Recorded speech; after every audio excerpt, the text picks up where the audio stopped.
Redwing Mine zuwa nhasi rakaitwa set aside kuti tiite a traditional event pamugodhi uno weRedwing Mine zvaingogara zvichiitwa nemadzitateguru edu gore negore.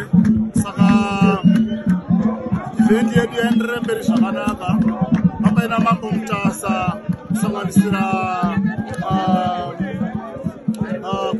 comrade uiza wa MP vamugadza wanga varipo. Tinoda kutenda neurongwa hwese taona zvinhu zvese zvafamba zvakanaka. Kumashure kwangu these are people celebrating, vanhu vari kunwa hwahwa hwechinyakare, vanhu vari mabikwa chikafu chechinyakare, paitwa zvakasiyana siyana kuitira kuchenura nzvimbo yedu.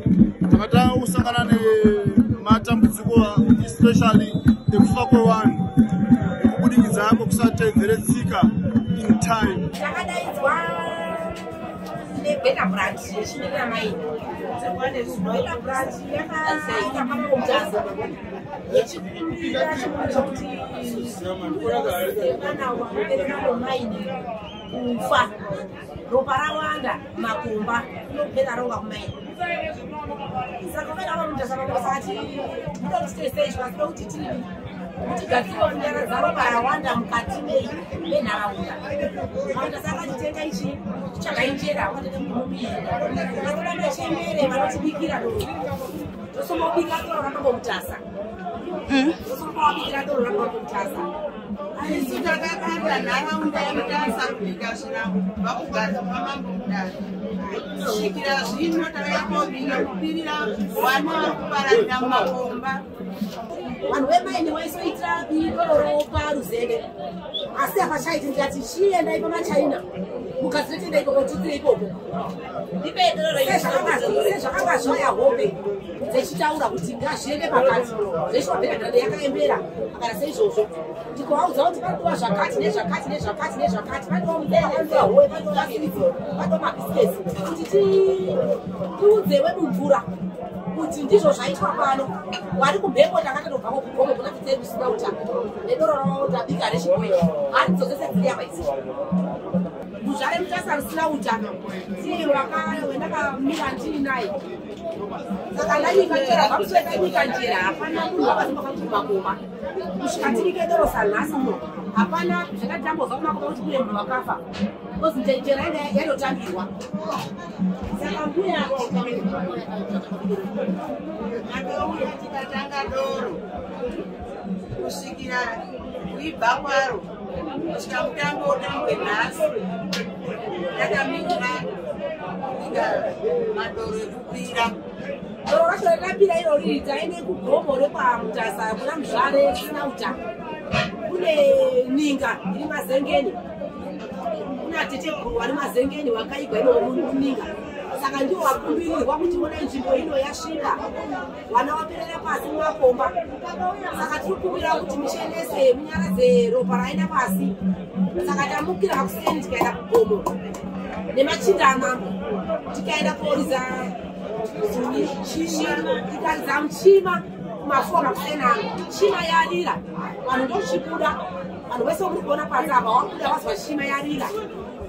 Saka ndivo vanhu vose vari kufara masponsa varipo vari kufara uchiti mwaita basa kubva musore tatanga kuita izvi hapana futi umwe munhu wakazombofa kana kukuwara kana kuti pane wadai asi zvese zvarongeka vari kutenda ndosaka mawana muno. Saka masponsa muri vatakagara mune tine ndiro iyi tiriko kuchipa masponsa raisi hatidi munhu unobata mushonga mumakomba ndo chaipedza vanhu mishonga maioneka madzvinyu maioneka mapinga wakakushandisa mapinga mumakomba kuchera kuti wakade goridhe. Saka kubva muswe tatanga nambuya Tsongodzo Hapana zvakazoitika futi. Kuti takakumbira, apo kuti asakakumbira nemachindawo. Naatete risina kuti vari mazengeni.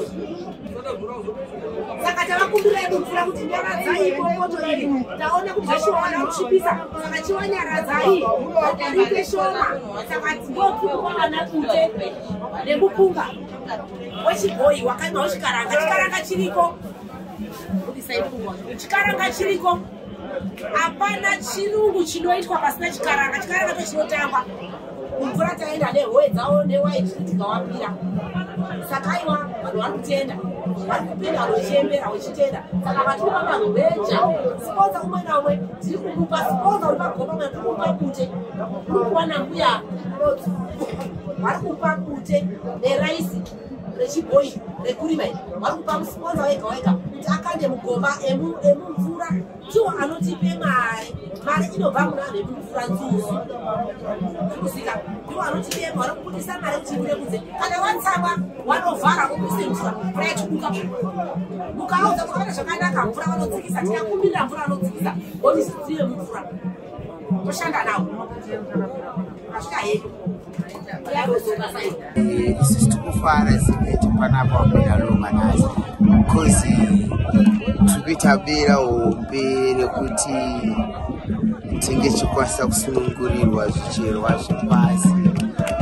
Saka so manje tikuza kufara zvikuru mudanho because rakutibatsirawo kuti zvimwe zvacho zvakasinganyatsooneka takukwanisa kuona senge tichizviona chiwaro chezvichiitwa tikufara isingaitwa zvichiitika zvoti izvo zvepasi hazvingocherekelekise nekuti chiwaro chezvozoti kare zvaurika panze but udauda kutangawo uunderstand kuti pane chiwaro chakaitwa kuti zvisvike zvakawadzika vakachengetedza kukoshwa saka kuchitora manje ndonzira yacho yekuchete futi kuti zvakaparwa nechiwaro zvinovhurwa futi nechiwaro.